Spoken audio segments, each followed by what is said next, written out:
Good morning, Bro Steph here. Prophecy Insights. And as you know, coffee is always in order. This coffee mug my wife got me for the holidays, hope. I'm hoping that the return of Christ will be soon, as I know you are too. So here's to you, l'chaim, as we would say, long life, or a good life, a blessed life. Anyway, you get the picture. So I want to talk to you really quick, going to keep this real short, about the peace plan that President Trump is trying to push through with Israel and with the Arab nations, and primarily the Palestinians.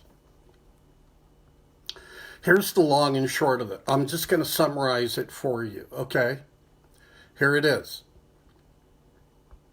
His peace plan is offering the Jews Jerusalem as the undivided capital of the Jewish people. And yet, on the other side of the coin, President Trump wants to give a portion of East Jerusalem over to the Palestinians as their capital. Well, it can't be both ways. If Jerusalem is the undivided capital of the Jewish people, then East Jerusalem cannot be shared with the Palestinians. Otherwise, it's a double negative. It doesn't work. It cancels out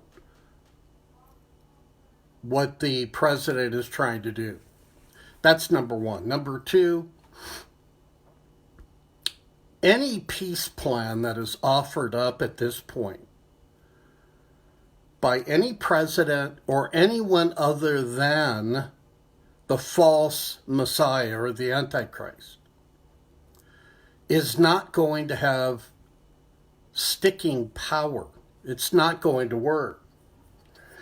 But it does, wanting to push this peace plan does fit in to what Paul said when they say peace and safety, then sudden destruction comes. So it fits into that framework that Paul talked about. Because as we strive for peace, and we're willing to do almost anything to have it, excuse me, that's a recipe for disaster.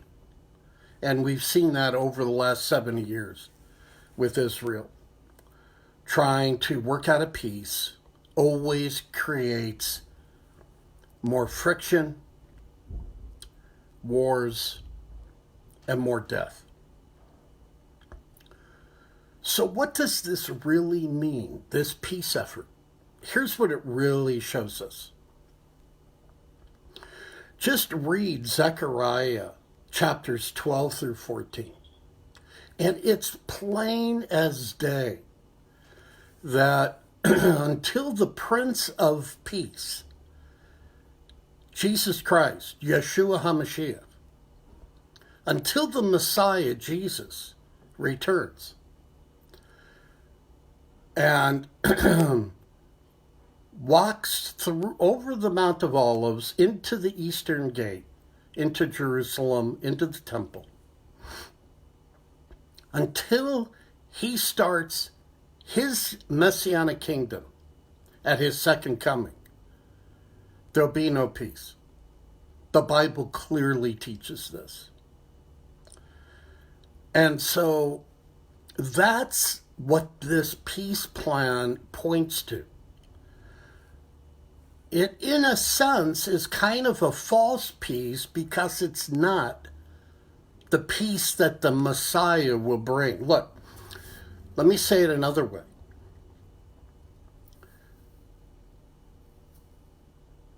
The fact that,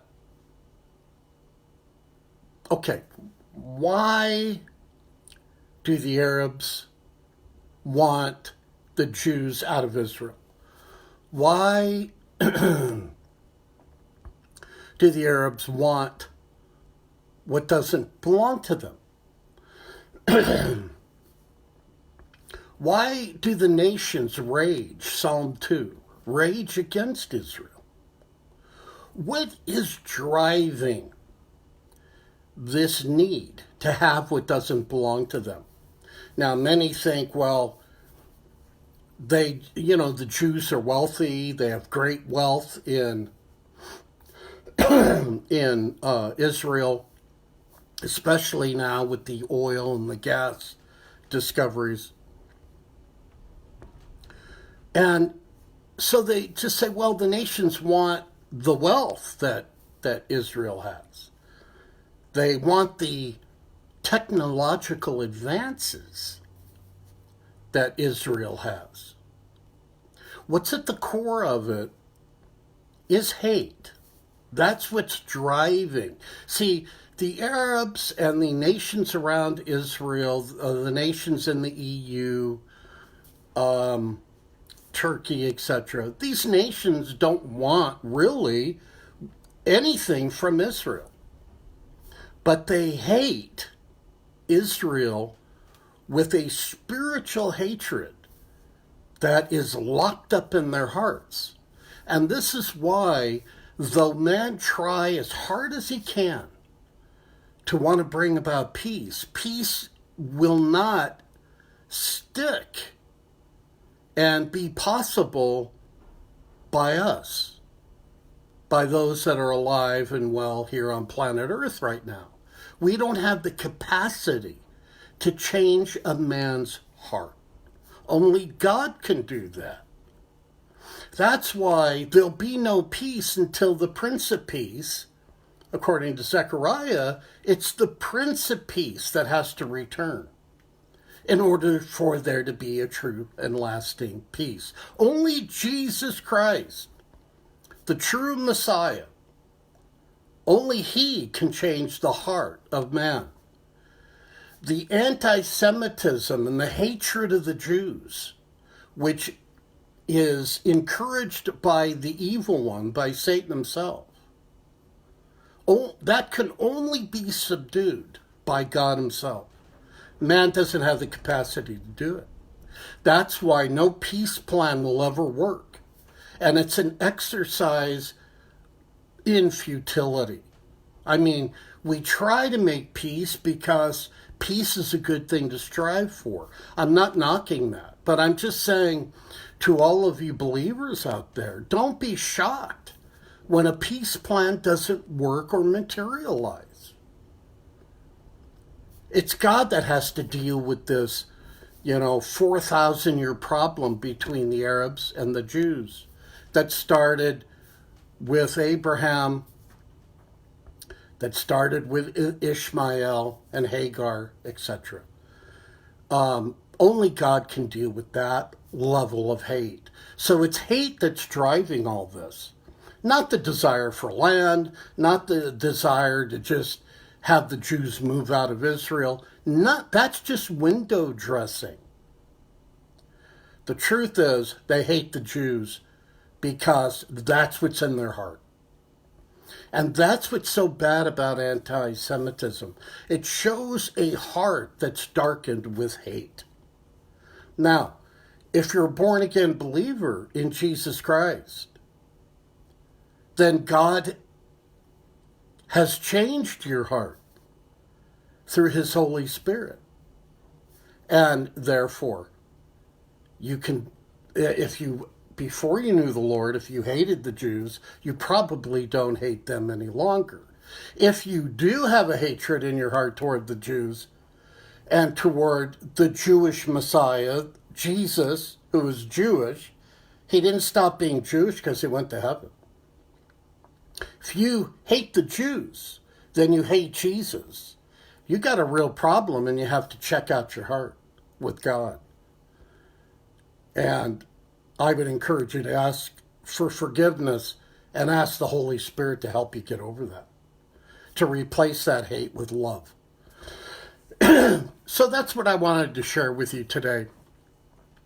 Don't get all excited about this peace plan because it only shows us that we need Jesus to return to set up true peace. And don't be upset when it fails, because it will fail. So I'm not trying to be a Debbie Downer here, but that's the truth. And that's, I think, how we should view this. That the chances of it sticking and working long term are not in its favor. So we have much more to pray about, that Jesus will return and set up his kingdom. And as Isaiah 19 teaches us, that Jesus will put away the hatred between that the Arabs have had toward the Jew, and the Jew and the Arab will be friends and will be like brothers once again. And that's what we look forward to. I encourage you to read the last half of Isaiah chapter 19 so that you can see what Jesus himself is going to do with the Arab and the Jew and the Assyrian. He's going to bring them all together as one under his banner of love and peace. So this is Bro Steph, over and out. Talk to you again on another Prophecy Insight. Remember, read Isaiah 19, Zechariah's chapters 12 through 14. Bye for now.